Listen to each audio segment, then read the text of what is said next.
अस्सलाम वालेकुम। उम्मीद है आप सब खैरियत से होंगे। मैंने कुछ एक पहले ये क्वेश्चंस देखे थे और अभी भी किसी साहब ने पोस्ट किया था कि अगर ऐसी सिचुएशन बनती है तो मैं क्या करूं। स्पेशली ऐसा मुझे लगा कि एक जर्नी जो होती है ऑर्डर प्रोक्योरमेंट की कह लें, या जैसे हम सप्लायर से या ब्रांड से या डिस्ट्रीब्यूटर से अपनी प्रोडक्ट्स को प्रोक्योर करते हैं और अमेजोन तक जो प्रोडक्ट्स भिजवाते हैं। ऑफ कोर्स ये सारी वीडियोस टुकड़ों में स्प्लिट हुई हुई वीएससी में, वीडियो सक्सेस कैंप में मौजूद है। और मुझे लगा कि एक मुकम्मल दोबारा नए लफ्जों में इसकी वीडियो बननी चाहिए जो कि लोगों के साथ शेयर हो। तो बेसिकली आप नए हैं होलसेल एफबीए में, अब आपने प्रोडक्ट्स फाइनलाइज कर ली हैं, जैसे भी आपकी अप्रूवल हो गई है या आपने ईएसपी से अप्रूव करवा रखी हैं प्रोडक्ट्स, अगर आप स्टूडेंट है तो, और अगर आपका आई मीन आप खुद ही अप्रूव कर रहे हैं मैनुअली और उसको फाइनलाइज कर रहे हैं, तो जब आपने कर लिया है प्रोडक्ट, आपकी आपकी अप्रूव हो गई है, फाइनल हो गई है, अब आपने ये परचेज करनी है सप्लायर से और अमेजोन में भेजनी है। तो अब इस सिचुएशन में आपके पास क्या क्या स्टेप्स होंगे, क्या क्या चैलेंजेस आपके सामने होंगे, वो चीजें थोड़ी सी हम इसमें तफसील में डिस्कस करेंगे इंशाल्लाह। तो ये कुछ पॉइंट्स हैं जो मैंने लिख रखे हैं। इससे होगा ये कि मुझे भी आसानी होती है कि मैं स्टेप बाय स्टेप चीज़ों को लेके चलूं और मुझे याद रहे। तो सबसे पहले तो जी, प्रोडक्ट फाइनलाइज हो गई है, नाउ व्हाट, अब क्या करना है। तो अब तो अमेजोन में भेजनी है। अभी हम बात करें यूएस की, और प्रिटी मच यूके या किसी भी मार्केट में अगर आप कर रहे हैं तो तकरीबन प्रोसेस सेम ही होगा। प्रोसेस में कोई तब्दीली नहीं होती है। सिचुएशन के मुताबिक शायद तब्दीली हो जाए कि आपकी प्रोडक्ट्स क्या हैं, कैसी हैं, और उस कंट्री के हवाले से अगर कोई ऐसे लॉज हैं उस प्रोडक्ट की या कैटेगरी के हवाले से, तो अलग बात है। तो सबसे पहले तो हमें ये देखना है कि प्रोडक्ट किस कैटेगरी की हैं। फॉर एग्जांपल, अगर आपकी प्रोडक्ट टॉयज की कैटेगरी की हैं, ऑटोमोटिव कैटेगरी की हैं, तो नॉर्मली ये नए अकाउंट्स के, नए सेलर अकाउंट्स के ऊपर ये कैटेगरीज गेटेड होती हैं, तो आपको अनगेट करानी पड़ेगी। इसके लिए मेरी एक वीडियो मौजूद है, मैं वो लिंक भी इंशाल्लाह इसमें दे दूंगा। उससे आप जाके वो पूरी गेटेड कैटेगरीज की जितनी भी उसमें चीजें हैं, क्या क्या अमेजोन मांगता है आपसे, इनवॉइसेस मांगता है, लाइव फोटोज मांगता है, और अगर किसी किस्म की सर्टिफिकेशंस हैं, जैसे सप्लीमेंट की कैटेगरी के अंदर सर्टिफिकेशंस भी मांगता है कुछ, तो ये चीजें आपको फिर वो फुलफिल करनी पड़ती हैं। हो जाता है काम आपका, ऐसा नहीं है कि आप फंसते हैं कहीं। चैलेंज है अलबत्ता, कभी एक्सपेंसेस भी होते हैं, कोई थर्ड पार्टी सर्विस भी आपको हायर करनी पड़ जाती है, और कभी ज्यादातर केसेस में ये काम आपका हो जाता है। तो वो गेटेड कैटेगरीज वाली वीडियो जरूर देखिएगा, उससे आपको इंशाल्लाह फायदा होगा। तो ये मेक श्योर करें कि जी कैटेगरी गेटेड तो नहीं है। अगर है तो फिर तो आपको वो प्रोसेस से गुजरना होगा कि पहले तो कैटेगरी अनगेट करवाना है। हम मैं ये नहीं कह रहा कि गेटेड कैटेगरी वाली आइटम छोड़ दें, क्यों छोड़ दें, बिल्कुल काम करें। इस इनफैक्ट गेटेड कैटेगरी वाली आइटम के ऊपर शायद आपको कंपटीशन ज्यादातर केसेस में कम मिलेगा। आई मीन वो आपके लिए वो भी बहुत ज्यादा होगा, लेकिन फिर भी जनरल दूसरी किसी कैटेगरी के मुकाबले में इसमें कम होगा। तो सबसे पहले आपको तो ये देखना है। दूसरा, आपको ये देखना है कि क्या जो प्रोडक्ट है उसमें कोई ऐसी चीज तो नहीं जिसके लिए कोई स्पेशल प्रैप की जरूरत हो। जैसे अगर आपने नाइफ्स आप सेल कर रहे हैं, तो नाइफ के अगर कोई एजेस खुले हुए हैं, शार्प एजेस, जो कि लगता है कि वो ऐसी पैकेजिंग में है जिसे वो कट करके बाहर आ सकती है, किसी इंसान को लग सकती है, उसकी कुछ एडिशनल प्रेप रिक्वायर्ड होती है। लिक्विड की कुछ एडिशनल प्रेप रिक्वायर्ड होती है। वो प्रेप का अमेजोन का अपना पूरा पेज बना हुआ है, हेल्प पेज, उसका भी मैं लिंक इंशाल्लाह यहाँ पे दे दूंगा। उससे आपको जाके वहां पे पढ़ना होगा कि आपकी प्रोडक्ट अगर उन उस टाइप की है तो फिर आपको उसमें एडिशनल प्रेप करवानी पड़ जाएगी। अच्छा, प्रेप एक चीज है, इसके अंदर अक्सर लोग कंफ्यूज हो जाते हैं। जो एफएनएस के जो लेबल लगाने होते हैं उसे भी प्रेप में गिन लेते हैं। मैं उसे प्रेप में नहीं गिनता, वो एक अलग बात है। ठीक है, प्रेप होना, प्रेप का मतलब कि आइटम जो है वो उस तरह पैकेजिंग में नहीं है जिस तरह अमेजोन मांग रहा है। हाँ, ये भी हो सकता है कि आप जिस प्रोडक्ट के ऊपर काम कर रहे हैं वो अमेजोन पे कुछ सर्टन बंडल्स में हो, और आप यहाँ पर आपको सप्लायर जो दे रहा है वो उस तरह से ना हो। फॉर एग्जाम्पल, आप अगर कोई केस परचेज करते हैं, प्रोडक्ट का केस का मतलब एक बॉक्स है जिसके अंदर लेट सपोज 100 पीसेस आपको मिल रहे हैं। हो सकता है वही प्रोडक्ट अमेजोन के ऊपर 6 पीसेस के हिसाब से सेल हो रही है।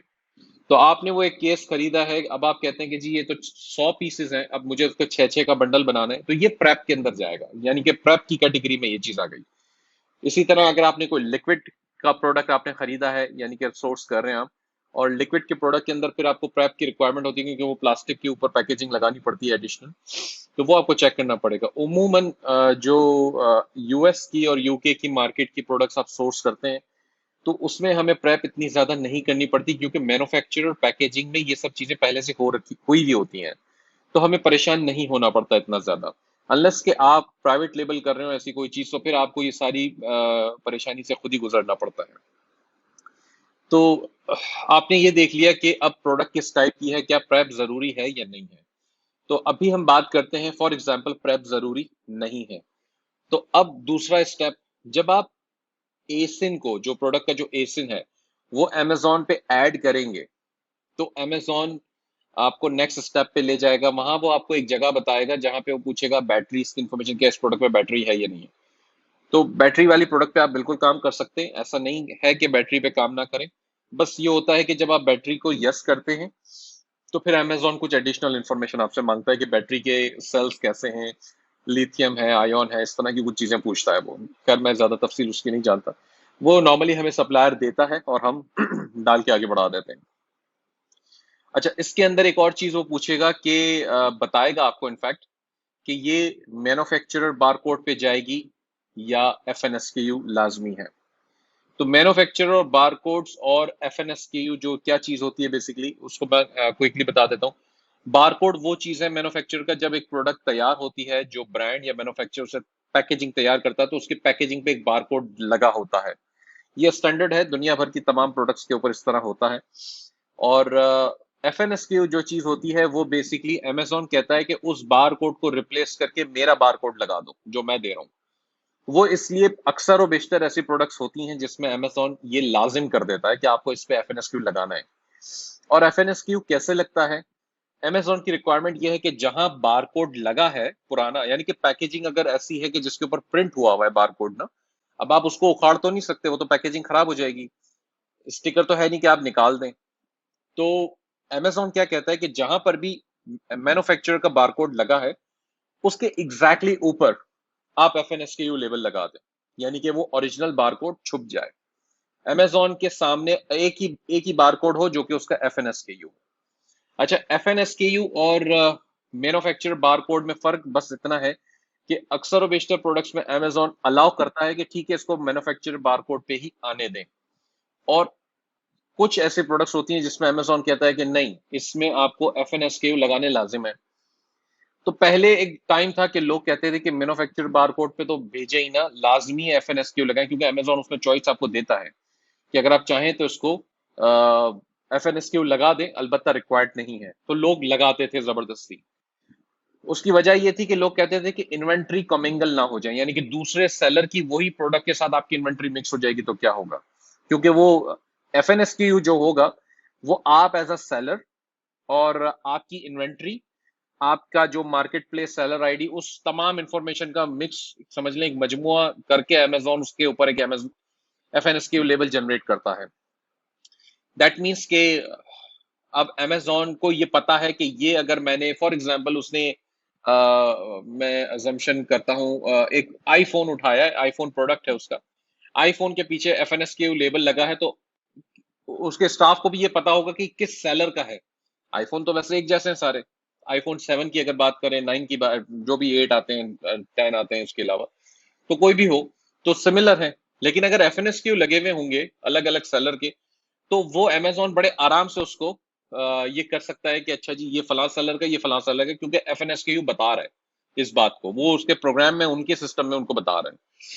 लेकिन ऑन दी अदर हैंड अगर एफएनएसक्यू नहीं लगा, सिर्फ मैन्युफैक्चर बारकोड है, तो इसका मतलब अब उनका जो अंदर जो भी स्टाफ है, वो उससे डिफरेंशिएट नहीं कर सकता है। वो तो उसके लिए तो फिर वो कहेगा अच्छा ये नीचे पड़ा मिला है, अब ये ऊपर वाले शेल्फ में हुजैफा सेलर का था या फला वाले शेल्फ के अंदर कोई शफीक सेलर का था। हो सकता है शफीक के पास भी यही था, हुजैफा के पास भी यही था, प्रोडक्ट सेम, लेकिन दोनों यूपीसी बारकोड, मैन्युफैक्चर बारकोड पे चल रहे थे। तो इसलिए अब उसे नहीं पता, हो सकता है वो उठा के वहां रख दे या वहां रख दे। इन्वेंट्री आगे पीछे का मसला नहीं है, वो आगे पीछे हुई भी तो अमेजोन बाद में रिप्लेस करके फिगर आउट कर लेगा। लेकिन जो कॉमिंगल का एक मेन रीजन लोग देते थे वो ये था कि अगर मैंने तो जी ओरिजिनल आईफोन में बेच रहा हूं, लेकिन अगर वो शफीक साहब 2 नंबर आईफोन बेच रहे होंगे, उनका आईफोन गिरा और उसने अमेजोन ने वहां मेरे शेल्फ में रख दिया, या मेरे पास से ऑर्डर आया, उनके स्टाफ ने या उनके जो रोबोट्स चल रहे थे उन्होंने गलती से शुजाफा के बजाय शफीक से वो आईफोन उठाया और भेज दिया, तो मेरा तो कस्टमर ये कहेगा कि जी ये तो इनऑथेंटिक है, ये ऑथेंटिक तो नहीं है, मुझे तो 2 नंबर आईफोन भेज दिया इन्होंने, तो हुजैफा फंस गया। अच्छा, माल था शफीक का, फंस गया हुजैफा। तो इसमें होता ये है कि हम एफएनएसक्यू इसमें होता ये है कि फिर हम एफएनएसक्यू लाजिम कर देते हैं। तो ऐसी प्रोडक्ट में अगर आपको वाकई में लगता है तो आप करें, नॉर्मली मैं नहीं करता, मैं बार मैन्युफैक्चर बारकोड पे जाने देता हूँ, क्योंकि अमेजोन का सिस्टम काफी ज्यादा स्ट्रांग है।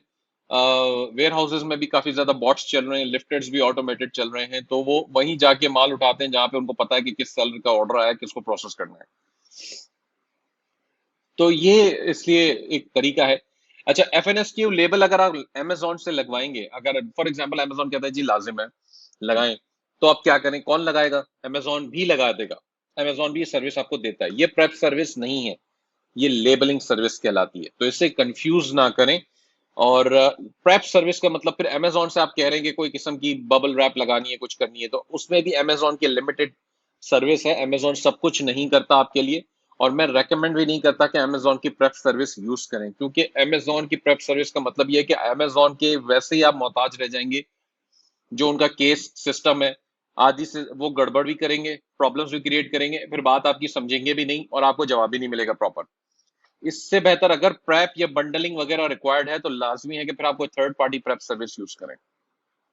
अब मैंने 2-3 रेकमेंड कर रखे हैं और वैसे आप गूगल करेंगे अपने शहर के, जिस शहर में आपको प्रेप सर्विस चाहिए गूगल करें तो आपको वैसे ही मिल जाएगा।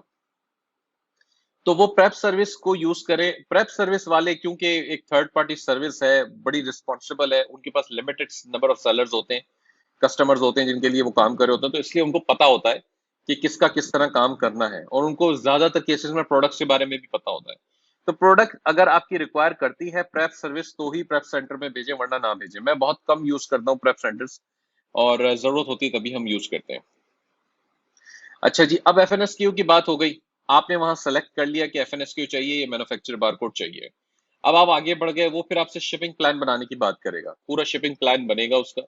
शिपिंग प्लान यानी कि ये होता है कि अमेजोन का पार्टनर कैरियर है यूपीएस, पहले फेडेक्स भी हुआ करता था, लेकिन बाद में इनका कोई झगड़ा हो गया आपस में, अल्लाह जाने क्या हुआ, तो इन्होंने बंद कर दिया फेडेक्स के साथ काम करना। तो अब यूपीएस उनके पास है, अमेजोन के पास, और यूपीएस के बहुत अच्छे वो रेट्स भी आपको देगा, और यूपीएस का वो शिपिंग लेबल जनरेट करेगा, उसके ऊपर ट्रैकिंग नंबर भी होगा, और वो लेवल आपको अमेजोन दे देगा। आपको कॉन्फ़िगरेशन वगैरह डालनी पड़ेगी। ये कॉन्फ़िगरेशन कैसी होती है, यानी कि कितने केसेस हैं, केस के अंदर कितने प्रोडक्ट्स हैं, आपका फ्रॉम एड्रेस क्या है, यानी कि जहां से माल आ रहा है, जहां से स्टॉक आ रहा है, तो वो भी आपको देना पड़ेगा। फिर अमेजोन आपसे पूछेगा केस कितने हैं, कितने प्रोडक्ट्स हैं, पीसेस हैं केस में। फिर आप आगे बढ़ेंगे, फिर अमेजोन पूछेगा कितने कार्टन हैं, एक कार्टन में कितने केसेस हैं या कितने यूनिट्स हैं, कार्टन कितना बड़ा है, कितना वजन है उसका, ये सब अमेजोन आपसे मांगेगा।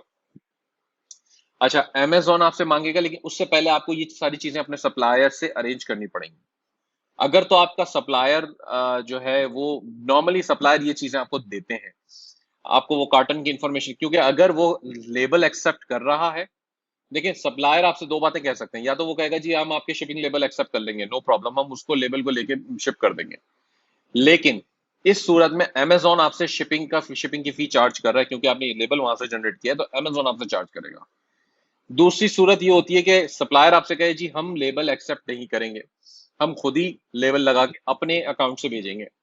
उसमें भी दो बातें हो सकती हैं, या तो सप्लायर जो है वो आपसे शिपिंग फी चार्ज कर रहा होगा कोई, या सप्लायर कहेगा जी मैं आपको फ्री शिपिंग देता हूं, या कुछ ऐसे भी सप्लायर्स होते हैं कहते हैं जी अच्छा आप हमसे $1000 परचेजिंग कर लें, हम आपको फ्री शिपिंग देते हैं, $500 कर लें, हम आपको फ्री शिपिंग देते हैं, ऐसी कंडीशंस भी होती हैं। तो अगर तो फ्री शिपिंग आपको मिल रही है तो मैं कहूंगा कि लाजमी यूज करें, और अगर तो वो कहेगा कि नहीं जी हम आपका लेबल यूज नहीं करेंगे और हम आपको फ्री शिपिंग भी नहीं देंगे, तो ऐसी सूरत में फिर आपको उनसे कहना ये पड़ता है कि जनाब आप शिपिंग लेबल हमारा यूज ना करें, आप अपनी शिपिंग सर्विस यूज करें, वो भी ठीक है, लेकिन क्या हमारे लिए कार्टन के ऊपर स्टिकर लगा देंगे एडिशनल आइडेंटिफिकेशन के लिए। ये आइडेंटिफाइंग लेबल आपको अमेजोन से जनरेट करने हैं। अच्छा, अगर सप्लायर शिपिंग कर रहा है अपने लेबल यूज करके,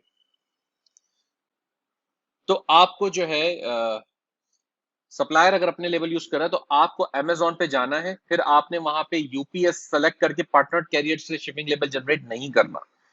फिर आपने अमेजोन पे नीचे एक और आ रहा होगा, ये वीडियो भी मौजूद है सारी वीएससी में, प्रो ट्रेनिंग जिनके पास पुराना चल रहा है उनके पास भी मौजूद है, वीडियो सक्सेस कैम में भी मौजूद है। तो शिपिंग लेबल्स कैसे बनते हैं, शिपिंग प्लान्स कैसे बनते हैं, वो सारी चीजें step by step on screen बताई गई हैं, मेरी अपनी बनी हुई वीडियोस हैं, तो वो जरूर देखें। अच्छा, उसमें यूपीएस के नीचे ही एक और ड्रॉप डाउन आ रहा होगा दूसरा, उसमें अलग अलग योर ओन कैरियर की बात होगी, उसमें फेडेक्स भी होगा, डीएचएल भी होगा, यूपीएस वगैरह सब कुछ होगा। तो वहां से अदर या जो भी फेडेक्स वगैरह सेलेक्ट करना है कर लें, कुछ भी करें, अदर भी कर लें, वो ट्रैकिंग वाला लेबल नहीं होता। वो एक सिर्फ आइडेंटिफिकेशन लेबल होता है जो अमेजोन आपसे देता है और कहता है कि जी इसको अपने कार्टन्स पे लगाएं, जो भी कार्टन्स मेरे पास आप भेज रहे हैं। ये क्यों जरूरी है? क्योंकि वेयरहाउस पे जब आपके कार्टन्स पहुंचेंगे, अब शिपिंग लेबल तो आपने अमेजोन से नहीं लिया ना, यूपीएस का, तो अमेजोन के पास जब कार्टन पहुंचेंगे तो उसे कैसे पता चलेगा कि जी ये माल है किसका, ये स्टॉक जो आया पड़ा है किसका है? हो सकता है पूरा कंटेनर भिजवा दें, हो सकता है 2 कार्टन हो, लेकिन अमेजोन को ये भी तो बताना जरूरी नहीं कि ये है किस सेलर का। अब ऐसे तो अमेजोन के वेयर हाउस के बाहर रश लगा रहता होगा, आई गेस। तो आप वो आइडेंटिफाइंग लेबल वहां से जनरेट करेंगे अमेजोन से, अपने सप्लायर को देंगे, कहेंगे जी ये जनाब ये सारे कार्टन पे लगा दें, अगर 2 कार्टन है, 10 कार्टन है, 5 कार्टन है, उतने ही लेवल आप जनरेट करेंगे, कॉन्फ़िगरेशन डालेंगे और आप ये उसे दे देंगे। अब हो सकता है सप्लायर कहे कि नहीं जी मैं ये लेबल भी नहीं लगाऊंगा, मेरी मर्जी, मैं नहीं लगाऊंगा, मैं तो ऐसे ही भेजूंगा। अब इस सूरत में आप फंस गए। अब लाजिम है कि आपका ये स्टॉक किसी प्रेप सेंटर जाए, क्योंकि आप वो अगर कार्टन ऐसे ही उठा के भिजवा देगा अमेजोन, तो अमेजोन ने तो एक्सेप्ट नहीं करने ना, वो तो फंस जाएगा कि स्टॉक गया कहाँ, वो आपको मिलेगा ही नहीं बेसिकली अमेजोन पे आपको स्टॉक। तो यहाँ पे आपको परेशानी आएगी, तो इसलिए फिर प्रेप सेंटर लाजमी हो गया। अब इसमें हो सकता है आप कहें जी प्रोडक्ट तो नॉर्मल है, फॉर एग्जांपल ये माउस है, लेकिन आप कहें कि इसको प्रेप की जरूरत नहीं है, लेकिन प्रेप सेंटर तो फिर भी जाना है, तो ऐसा ही है, प्रेप सेंटर फिर भी जाना है। अच्छा, प्रेप सेंटर वाले 2 किस्म से रेट्स आपसे चार्ज करते हैं। एक होता है पर यूनिट प्राइस होता है, पर यूनिट फी जो उनकी होती है, उसमें वो आपको देखना, नॉर्मली उनकी वेबसाइट पे सारा कुछ लिखा होता है। तो पर यूनिट फी में वो हो सकता है 50 सेंट पर यूनिट आपसे चार्ज करें। 50 सेंट पर यूनिट में फिर वो कहेगा कि मैं एफएनएस के यू लेबल लगा दूंगा पर यूनिट, लेकिन आप कहेंगे जी जी मुझे तो जरूरत ही नहीं है, मेरा तो मैन्युफैक्चर बारकोड पे है, तो एफएनएस के लेबल की जरूरत ही नहीं है मुझे। अब ये एक बात हो गई, इसमें फिर से दोबारा आते हैं। दूसरी फी उसकी होती है कि कोई बबल रैप आपका कर दिया, कोई बंडलिंग कर दी, अब अभी कुछ भी नहीं है, विजुअल इंस्पेक्शन, यानी कि वो कार्टन खोलेगा, यूं नजर दौड़ाएगा, 4-6 बीच में से निकालेगा, देगा अच्छा जी सारे सही है, वो फिर डालेगा, डब्बा पैक करेगा, आगे बढ़ा देगा। तो दोबारा उस वाली बात पे कि अगर आप कहते हैं कि जी मैं तो मैन्युफैक्चर बारकोड पे हूं, मुझे तो लेबलिंग करनी ही नहीं है, तो कुछ भी नहीं करना। तो दूसरा तरीका जो उनका चार्ज करने का होता है प्रेस सेंटर वालों का, वो पर कार्टन होता है। फिर आप उनसे कहते हैं कि जी पर कार्टन मुझसे चार्ज करो, कोई लेबलिंग शेबलिंग कुछ नहीं करना, पर मेरे बस ये कार्टन आएंगे, रिसीव करो, उस पर अमेजोन का ये आइडेंटिफाइंग लेबल लगाओ, चिपकाओ और उसको फिर से भेज दो। उसके बाद वो आइडेंटिफाइंग लेबल नहीं रहेगा, क्योंकि प्रेप सेंटर वाले अपने लेबल्स यूज नहीं करते, शिपिंग लेबल्स, प्रेप सेंटर वाले आपसे यही कहेंगे कि अमेजोन से लेबल, शिपिंग लेबल जनरेट करके दें, तो अमेजोन उस वक्त आपसे चार्ज करेगा, ये लाजमी है।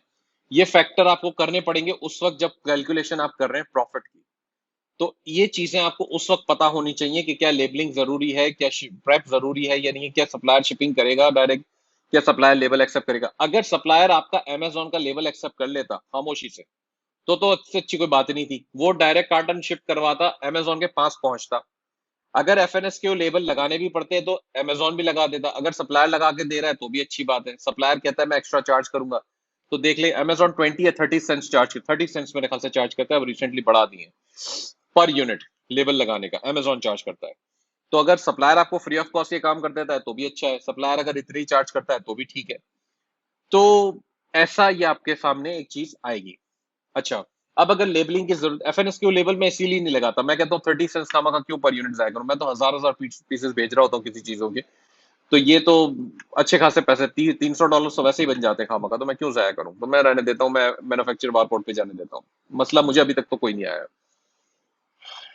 तो प्रेप सेंटर में जो है, अगर आपका स्टॉक आया है और उसमें मैन्युफैक्चर बारकोड की जरूरत नहीं है, तो सिंपली वो आपके अकाउंट से, ये प्रेप सेंटर वाले आपके अमेजोन अकाउंट में खुद भी कनेक्ट कर लेते हैं, उनको आप परमिशन देते हैं चाइल्ड अकाउंट बना के, और कोई मसला नहीं होता। इनका सेम ईमेल सब अकाउंट्स पे चल रहा होता है, यानी कि इनके जितने भी कस्टमर्स होंगे उन सबके अमेजोन अकाउंट पे इनका सेम ईमेल जो है वो कनेक्ट हुआ होगा।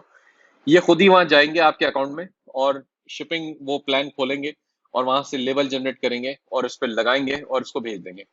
ऐसी सूरत में ये $3 से $5 पर कार्टन आपसे चार्ज करते हैं। फिर ये पर यूनिट चार्ज, अब एक कार्टन के अंदर 10 यूनिट हो, 100 यूनिट्स हो, इनको फर्क नहीं पड़ता। ये पर कार्टन आपसे चार्ज करेंगे, $5 कुछ लेंगे, बस वो लेबल प्रिंट करेंगे और इसको भेज देंगे। अब ये तो हो गई प्रेप सेंटर की बात या डायरेक्ट अमेजोन की। तो ये आपको समझ में आ गया होगा अब कि FNSKU कहाँ जरूरी है, अगर हैं तो क्या करना चाहिए, अगर नहीं जरूरत तो मत लें, मैन्युफैक्चरर बारकोड पे चलाएं। बंडलिंग जरूरी है तो फिर प्रेप सेंटर बीच में आ जाता है। ये इसलिए भी मैं बता रहा हूँ क्योंकि काफी स्टूडेंट्स, PPH के पुराने स्टूडेंट्स भी सबमिट करते हैं, तो प्रेप सेंटर की कॉस्ट को फैक्टर नहीं करते वो, इवन दो कि वो लिखते हैं कि प्रेप सर्विस जरूरी है। अगर प्रेप सर्विस जरूरी हो जाती है या बंडलिंग करनी पड़ जाती है तो तकरीबन 1.5 से $2 तक आपकी कॉस्ट में एड अप हो जाता है ये। और ये जरूरी है क्योंकि शिपिंग भी लग रही है ना। अच्छा, सप्लायर से प्रेप सेंटर जाना और प्रेप सेंटर से सप्लायर के पास जाना, यानी कि दो तरफा शिपिंग लग रही है आपको। अब अगर सप्लायर आपको फ्री शिपिंग दे रहा था और कहता था मैं लेबल आपका एक्सेप्ट कोई भी नहीं करूंगा, मैं कोई कार्टन पे आइडेंटिफाइंग लेबल भी नहीं लगाऊंगा, मैं फ्री शिपिंग लेकिन दूंगा, तो फिर आपके पास एक कम से कम थोड़ी सी आपकी बचत हो जाती है कि आप फ्री शिपिंग लेके प्रेप में भिजवा देते हैं। अब सप्लायर से प्रेप तक जो है वो शिपिंग आपको नहीं लगी, प्रेप सेंटर में माल पहुंच गया, उसने देखा, आपने कहा जी मैन्युफैक्चर बारकोड पे जाने दो, सिर्फ लेबल प्रिंट करो लगा दो। 3 कार्टन थे तो उसने $3 चार्ज अगर आपसे किए हैं तो $9 उसके टोटल बने, वो लेबल जनरेट करेगा और भेज देगा। अब वहां से जो लेबल अमेजोन से जनरेट होगा, जाहिर सी बात है उसकी फी होगी। अब अमेजोन प्रेप सेंटर के मुताबिक डिस्टेंस वगैरह जो भी लोकेशन है फ्रॉम और टू की वो डालेगा, तो उसके मुताबिक अमेजोन डिसाइड करेगा कि किस वेयर हाउस में भेजना है। कुछ लोग ये भी पूछते हैं कि मैं वेयर हाउस कैसे चेंज करूं अमेजोन का जहां मुझे भेजना है। तो जनाब आप चेंज नहीं कर सकते, ये अमेजोन डिसाइड करता है, आपके पास कोई इख्तियार नहीं होता कि इसको आप तब्दील कर सकें। तो वो वेयर हाउस उसने सेलेक्ट कर लिया, प्लान बना लिया। अब वो वहां से शिपिंग लेबल यूपीएस के जनरेट करेगा, आपके कार्टन पे लगाएगा और आप यूपीएस से उसे रवाना कर देगा। इतनी सी स्टोरी है। ठीक है, तो ये ओवरऑल है अमेजोन के पास जब स्टॉक आपका पहुंचता है। अब हम बात करते हैं अमेजोन के पास स्टॉक पहुंचने की। तो स्टॉक पहुंच गया और उसने जो है वो समझ लें कि कभी कभार ऐसा होता है, जैसे स्पेशली लास्ट क्वार्टर के करीब टाइम होता है तो अमेजोन के पास बहुत रश बढ़ जाता है कभी, तो टाइम ज्यादा लग जाता है। वरना नॉर्मली अमेजोन 2 से 3 दिन में, 4 रोज में आपका स्टॉक चेक इन कर लेता है। यानी कि अगर शिपिंग आपको बता रही है कि डिलीवर्ड 15 जून को डिलीवर हो गया है, तो कभी कभार 15 जून को चेक इन हो जाएगा, कभी 16, कभी 17, यानी कि 4-6 दिन के गैप से ये चेक इन हो जाता है। चेक इन की आपको मेल भी आएगी, उसके बाद रिसीविंग की भी मेल आएगी, यानी कि अब अमेजोन ने अनलोड करना शुरू कर दिया आपके स्टॉक को।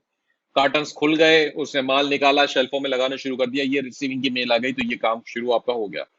जब रिसीविंग की आपको मेल आएगी तो आपकी जो ऑफर है, अपने जो अमेजोन पे जो पिगी बैक कर रखा है, जो ऑफर डाली हुई है वो लाइव हो जाएगी। यानी कि अब आप बाय बॉक्स के हकदार भी हो गए, आपको जिस आपकी प्राइसिंग के मुताबिक बाय बॉक्स भी मिलेगा और आपके पास ऑर्डर्स भी आना शुरू हो जाएंगे।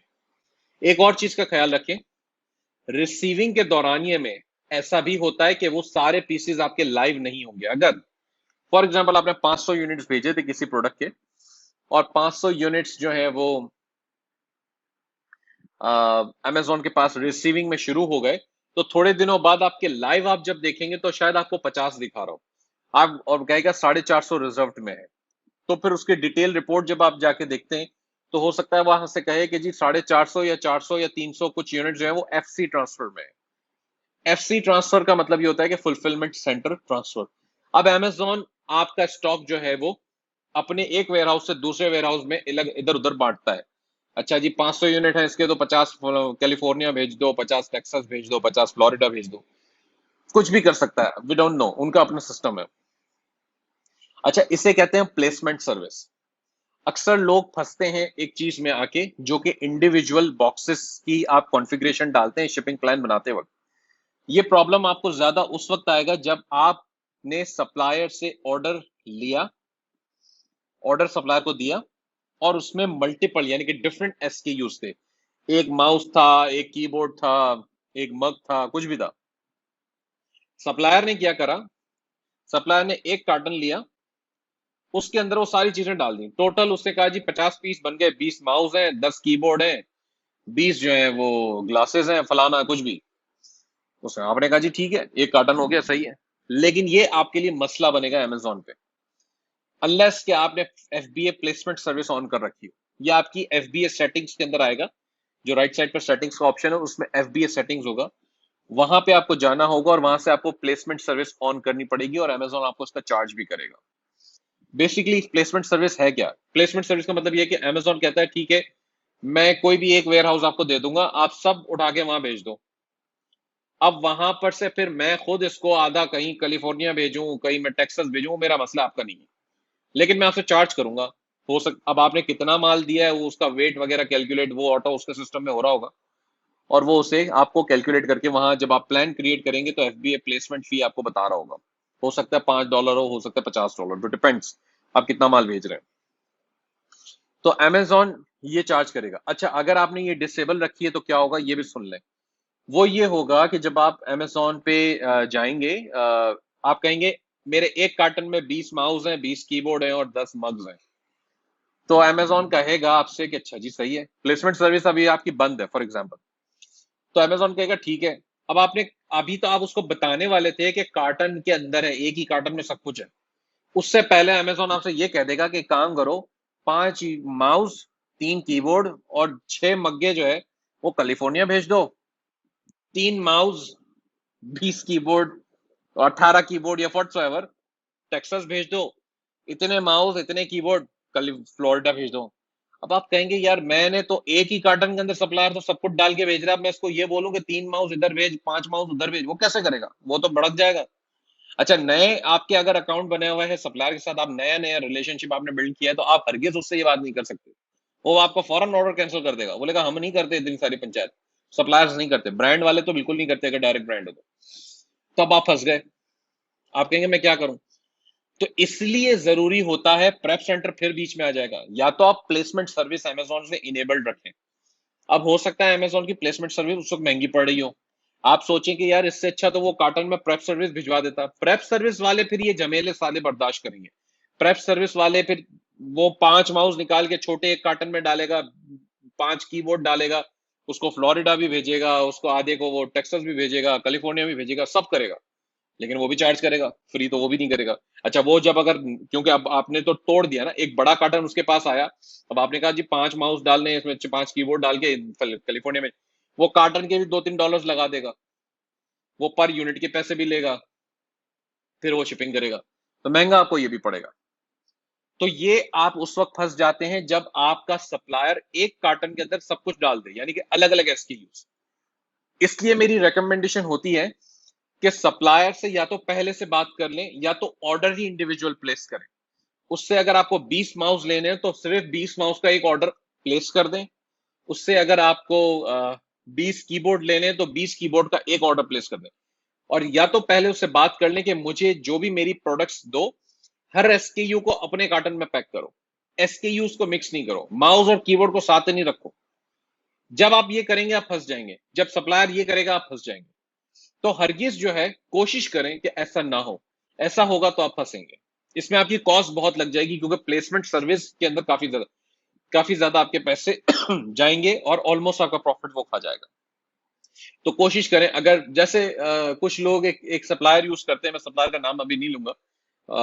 वो सप्लायर क्या करता है, वो कहता है जी हमारा इतने मिनिमम ऑर्डर जो है वो $200 का हो रहा है फॉर एग्जाम्पल, होना चाहिए। तो अब आप कहेंगे कि मैंने तो 10 माउस लिए, एक माउस $10 का है, तो ये तो 200 का, मैं तो कीबोर्ड भी डाल देता हूं। तो आप इसमें आप गलती कर रहे हैं। इससे अच्छा फिर आप 20 माउस ले लें और $200 का एक ऑर्डर दे दें। 20 कीबोर्ड ले लें, $200 का एक ऑर्डर अलग कर लें। क्योंकि अगर आप यहां बचाएंगे पैसे अपने, तो आपके प्लेसमेंट में और प्रेप सर्विस में बहुत ज्यादा जाएगा, उल्टा वो प्रॉफिट खा जाएगा। यहाँ 20 माउस लिए तो 20 माउस प्रॉफिट तो देंगे जब बिकेंगे तो ये फर्क है। तो इस तरह से आपको सोचना है जब आप प्रोक्योरमेंट करेंगे, जब आप सप्लायर से ऑर्डर प्लेस करने जाते हैं, तो ये सारी चीजें बहुत जरूरी हैं कि आप अपने जहन में रखें और इस तरीके से पूरी अपनी सेटिंग बनाएं। ये जितने भी पॉइंट्स मैंने यहाँ लिखे हैं तकरीबन सारे मैंने एक्सप्लेन कर दिए हैं। I hope that helps. हो सकता है मैंने इंडिविजुअली पॉइंट्स को रीड ना किया हो, लेकिन मैंने एक्सप्लेन सारे कर दिए हैं। मुझे उम्मीद है इन सब चीजों के दौरान ये पूरी जो जर्नी है सप्लायर से लेके प्रोडक्ट अमेजोन तक पहुंचाने की, ये कभी कभार चैलेंजिंग बन जाती है। इसमें इसमें प्रॉब्लम्स क्रिएट हो जाते हैं, उसका भी खास ख्याल रखें। सप्लायर कितना एफिशिएंट है ये भी आपको पता होना चाहिए। अगर सप्लायर कोई लड़की है जो रिप्रेजेंटेटिव है या लड़का है जो भी है, वो अगर इतना एक्सक्यूज मी एफिशिएंट नहीं है, तो और वो इतना एफिशिएंसी के साथ काम नहीं कर रहा, हो सकता है वो आपके लेबल्स गलत लगा दे, हो सकता है कार्टन्स गलत कर दे, इधर उधर भेज दे।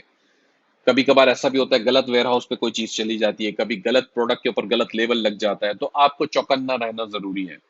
आपको ये मेक श्योर करना जरूरी है कि आपका सप्लायर सारे का, नॉर्मली मैं एफएनएस के यू सप्लायर से नहीं लगवाता, मैं कोशिश करता हूँ कि उसके उसके ऊपर ये मतलब मारी ना जाए चीज ना, इसलिए कि सप्लायर ये प्रॉब्लम कर जाते हैं कि एफएनएस के लेबल जो है वो कहीं गलत लग गए। अगर मल्टीपल प्रोडक्ट्स है तो पता चला माउस का लेबल उसे कीबोर्ड पे लगा दिया, कीबोर्ड का लेबल माउस पे लगा दिया। अमेजोन लेबल को फॉलो करेगा, अमेजोन डब्बा नहीं देखेगा। अमेजोन कहेगा उसको चपटा डब्बा मिला है कीबोर्ड का, लेकिन उस पर लेवल माउस का लगाया ना, तो वो आपके शेल्फ पे ले जाके माउस के साथ रख देगा, बोलेगा ये माउस है। बेशक उसमें कीबोर्ड था अंदर, लेकिन वो कहेगा माउस है। और जब माउस का ऑर्डर आएगा वो कीबोर्ड उठा के भेजेगा, और उसके जिम्मेवार आप होंगे। कस्टमर कंप्लेन करेगा, जिम्मेवार आप होंगे। अमेजोन आपको वार्निंग भी देगा, आपके अकाउंट के सस्पेंशन के भी चांसेस इसी तरह बनेंगे, ये मसला अगर आपने कर दिया तो।